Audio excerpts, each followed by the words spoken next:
Hi, everyone. I'm here today with Joanne P. McCallie, or Coach P, spelled a little differently than Jane McCallie. She played basketball at Northwestern, and she is a Hall of Fame coach, most recently at Duke women's basketball. She won National Coach of the Year in 2005. She also coached at Michigan State, the University of Maine, and was a grad assistant at Auburn. And right now, she's transitioning out of her coaching career. She most recently founded her foundation called Coach P for Life. She's a mental health advocate. She's a speaker on leadership, coaching, and mentorship, and she's also the author of two books. So she has a very extensive resume. I'm really, really excited that she decided to join me today. So hi, Coach P. Hi, Jane. How are you? I'm good. How are you? Good. I'm very good. It's great to be with you today. So I just wanted to ask you, to start off, just talk a little bit about your collegiate athletic experience and, how that led to your career path that you're on right now. Oh gosh, 28 years coaching is a long time. Being a Big Ten athlete for 4 years and coaching for seven. So I spent 11 years in the Big Ten prior to moving to the ACC. And prior to that, of course, America East, 8 years at Maine. So there was a lot going on there. I'm very fortunate that I was a head coach at 26 years old. It gave me an incredible opportunity to work with women. And that also gave me the opportunity, as you talk about careers, is to pivot a little bit from coaching.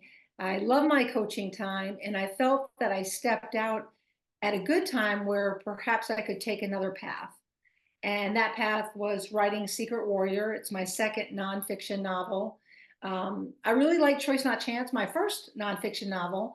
Um, and I wrote that when I was a coach at Duke. So that was part of my Duke experience.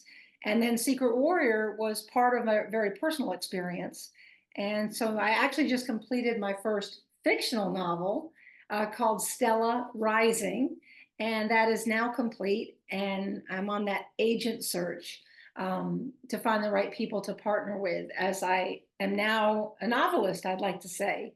So I've come full circle, and I've been out 4 years in July. And so I want to always let people know that some things take time. Evolution takes time. We live in a society where everything has to happen right now, just like social media is right now. But you have to have patience, and you have to cultivate, and you have to have experience, and mentors, I think, are very important as well. Yeah, for sure. How can you touch a little bit more on the importance of mentorship in your post-playing career, your coaching career, as well as now your pivot and your career change? Oh gosh, it's I sometimes worry that there's not enough pursuit of mentors because again, people can fall back to social and get a lot of good things from it. But the personal connection with people and making the effort to personally know people, visit them, spend time is critical to mentorship. And I can think of many mentors, like Joe Champy, my boss at Auburn. I had to fly out to Tacoma, Washington to interview. I did that myself. He didn't make me do that. I spent my own money to do that, to meet with him and Yeah. to secure that job at Auburn. And from there, when you think about my path, mentorship at Maine, I was a little bit on my own more at Maine. Being so young, I wasn't sure which way to go. And at the time, Coach K was coming out with his books, and so I kind of resonated there. When I got to Michigan State, Coach Izzo is fantastic, and so I learned a lot from him. We both went to a Final Four together, both of our teams, and so I really relied on him to learn Michigan State and to just learn how to navigate that situation because I was coming from a mid-major at the University of Maine. While at Michigan State, I was asked to coach USA basketball. So then I bumped into Tara Vanderveer, who ends up being a competitor later when I'm Yeah. at Duke, but she's a fabulous human being. And I sought out her mentorship for USA basketball. I was passionate, intense, but I didn't pretend I knew it all. And so I really looked to learn from her, and then coming to Duke, then I fall back to Coach K in person. I'd read his books and I was able to talk with him about his books. And I wanted to learn as much as I could. And I spent 13 years alongside of him. And there was a lot I could pull from that. So I think it's very important.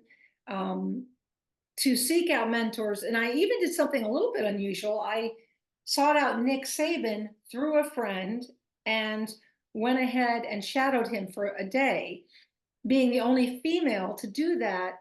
And so I think mentors are really important. And I've had female mentors since I've exited coaching.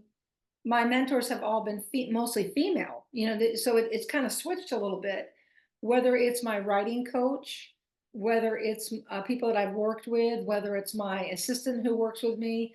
So it's been a nice transition.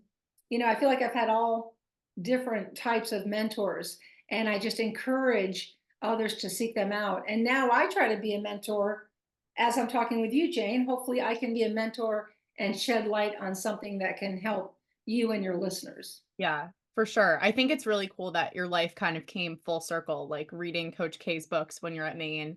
I'm pretty familiar with Maine women's basketball because I played my first 2 years at Vermont, so we're not their biggest fans.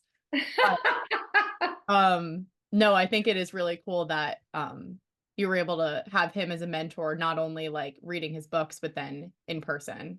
I think it's really important, not only what in the coaching career, but also, like, heading into a professional career. I'm facing this a little bit. You get into a new job or new internship or a new place, and you're suddenly, like, not the best at what you do, and you have to relearn everything, or you have to learn from people around you and make those connections and ask for help. So I feel like that has been sort of a struggle or a challenge that a lot of former student athletes face when they're, the best on their team or a leader on their team, and then they are put into an Mhm. environment. Yes, and I think that reaching out is not a strength often. The direct reach out, the phone call, Yeah. an email is great too, but the idea that you've got to pursue, one of my mantras for my foundation is mentorship matters, right? It matters, and you've got to pursue it. Yeah. It's a concerted effort, and you can't be sensitive about it if somebody doesn't respond, or you can't take it personally. You just got to keep on trying to find people that might be able to help you a little bit. Yeah, for sure. I mean, I know it's a little different from you because you kind of never really stopped having basketball in your life, like, post your playing career, but how did you sort of continue to find your identity and sense of purpose, like, outside of, just playing basketball and also post your coaching career as you're doing this new career shift? And basketball is obviously always gonna be a part of your life, but not directly. Right. Well, I will say this. I left Northwestern in '87. I graduated, and I worked in downtown Chicago in sales and in a telecommunications firm. I didn't last very long. It was about a year and a half before I was making cold calls trying to find a GA position to get my MBA. Yeah. So my thought was I was always going to go back into the private sector, just get my MBA and be out of there, Mhm. kind of thing. And then I got bitten by the bug of coaching. I mean, I saw how you could work with student athletes. I saw the challenges. And in I want to say my second year at Auburn, I said, I think I would like this coaching thing, and then I was able to get the job at Maine. So I'm a coach by accident very much. And then leaving coaching was difficult. It's challenging because lots of times people don't leave at my age. I was 55. I mean, Yeah. I wasn't 65 or 75. Not that that's, that's significant, but I really had to search out, what was important to me and think about, well, how am I going to give back and how am I going to have purpose? And it's not a matter of, building a resume further. When I wrote Secret Warrior, when I wrote this book, it's not a matter of, you don't make money off books. Let's just go there. Okay. Books, unless you're Stephen King. Okay. So you find at some point in your life, you find something you want to craft into, you kind of want to, discover it. And so even when I speak now and I, bring in dollars, those dollars, I don't have a salary anymore. And so the reason why I'm saying this is you've got to find your own elements of production if in fact, you're not quite making the salary you want, or or something like that. And I was fortunate to be I was in a high pressure position as a coach in Division 1 and where the places I'd been. So obviously I was compensated nicely for that, but there was an enormous amount of pressure, and it's a 7 day a week job and that type of thing. And so when you step out of coaching, you're like, wow, I have a day. Yeah. Wow, I have 2 days. Wow, I think I'll go take fiction writing courses. Again, what I did was lean into learning. And so I took the 3 fiction writing courses. I met my writing coach. She was the instructor, and I asked her to work with me so I could write the novel and write Stella. And so again, you've got to learn to, as we always say with our teams, know your role. Yeah.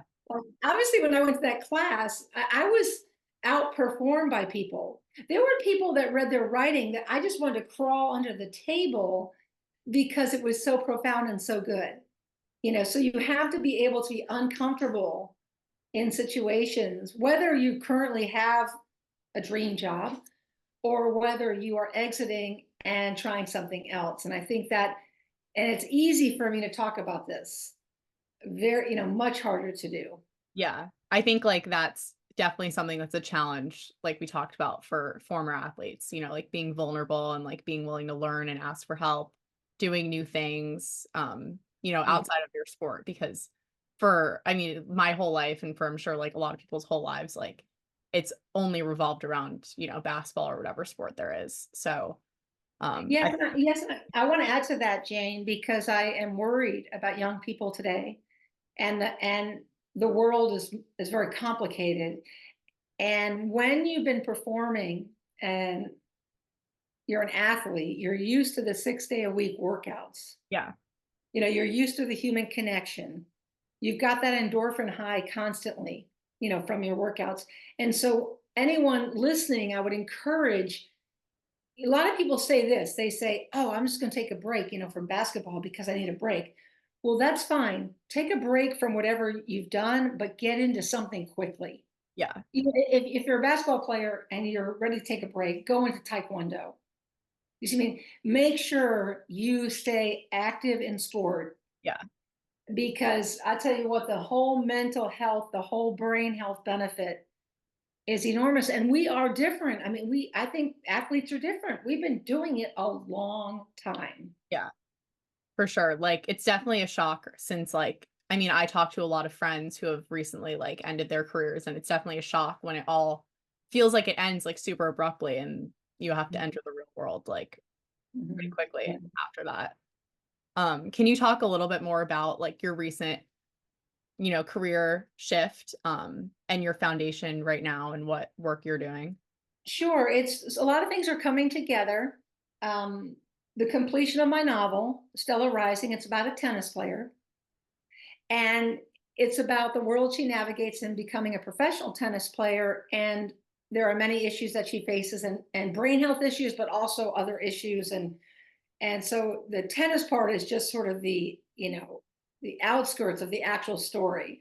So my first order of business, I've been searching agents to work with me on Stella. That's a very different process. I need a little coaching with that, so I can learn how that works, because fiction is so hard. It's wonderful to write. It's so hard to work with. And of course, there are so many great writers that are out there today. Now, the foundation, coachpforlifefoundation.com, this just boom, let's just hit. And I'm on social media as Coach P for Life. That's all my social. But now we've got the foundation, and this is going to bring awareness to many things in brain health, brain chemistry, brain capital, brain education, all these component parts, but with an emphasis on exercise and how you mind body and how you care about your body, and also the craft of writing. I'm throwing writing in there because I cannot believe the value it has been to me in my down days Yeah. after getting out, and wondering, gosh, what am I going to do? And I literally took these courses and just started writing. It was that cathartic. And so I want to share that with others. And the idea behind the foundation is to focus in Maine and Michigan and North Carolina, start there, my 3 states that I coached in, and then build from there, and to look for different places to give money or to receive grants. And I will be fundraising. Another big job is fundraising for the foundation, Okay. and trying to get some heavy hitters. When I say fundraising, I mean to getting somebody $500,000 to say, okay, here, Joanne, do this, and I want you to go do all these things. I mean, so Yeah. you've got to think big. You got to dream big always. It doesn't mean that big dream comes very soon, but it can. You never know. No, I think it's really important, obviously, like the mental health conversation around student athletes. I know so many schools have implemented like a sports mental performance coach, and I've had that at both of my schools, and I think that that's been immensely helpful, like for all of us. But I think it's like super inspiring how, you've shown that you're not just like stuck in your career, even though you were extremely successful in your coaching career. You can end it, make a shift, and embrace any new opportunities that you found. So I think that's really inspiring. Yeah, it's thank you, Jane, and it's been amazing. It's been amazing. It's been a joy and a frustration. I've had many tears. I've had joyful times. Again, in trying to embrace the ups and downs, of that type of thing. And I just am excited. I love the speaking I've done, whether it's been at Mississippi State or Tennessee Tech or Saginaw Valley State, Bowdoin College. I have been all over, as well as adults. I mean, let's not forget those adults. They got a lot of baggage. When I say adults, you know what I mean, like people Yeah. over 30, like over 40. So I've been a lot of businesses as well. I'm sort of a coach. I kind of, I'm a coach of brain health. Yeah. And so I can come in and tell stories, not only fun stories about different mentors I've had and sports stories, but then get into the nitty gritty of what brain health, what does brain chemistry mean, and what is, brain education, and trying to take the brain as an organ, not one to be stigmatized, Yeah. but one to celebrate and realize, yeah, I got to work on it. Like Yeah.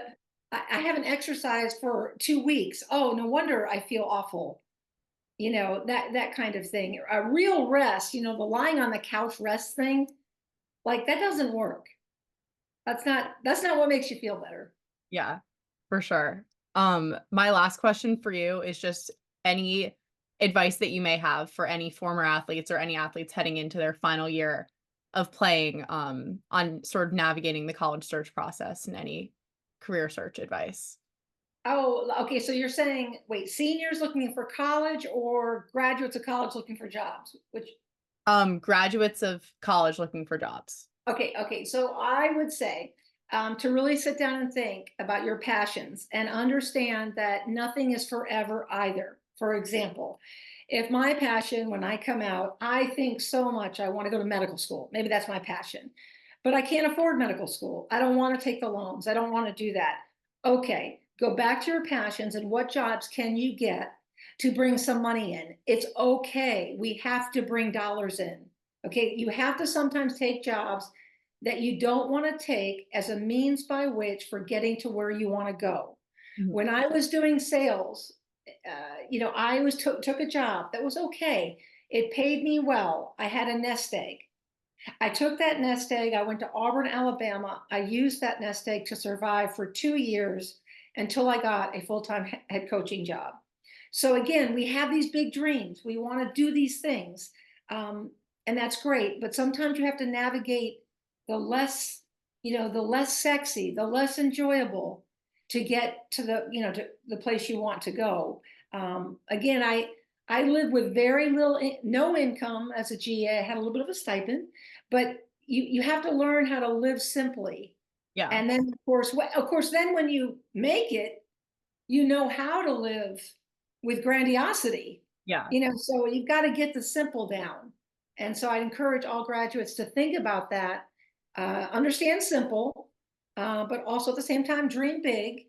And in between that is a process that must be really accepted and felt and nourished along the way.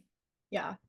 That's really good advice. Well, thank you so much again for coming on here. I really, really appreciate it. This was awesome talking to you and getting to know you a little bit. Well, Jane, I wish you the best. Wish you Thank the you. best. Okay, Thank you. bye-bye.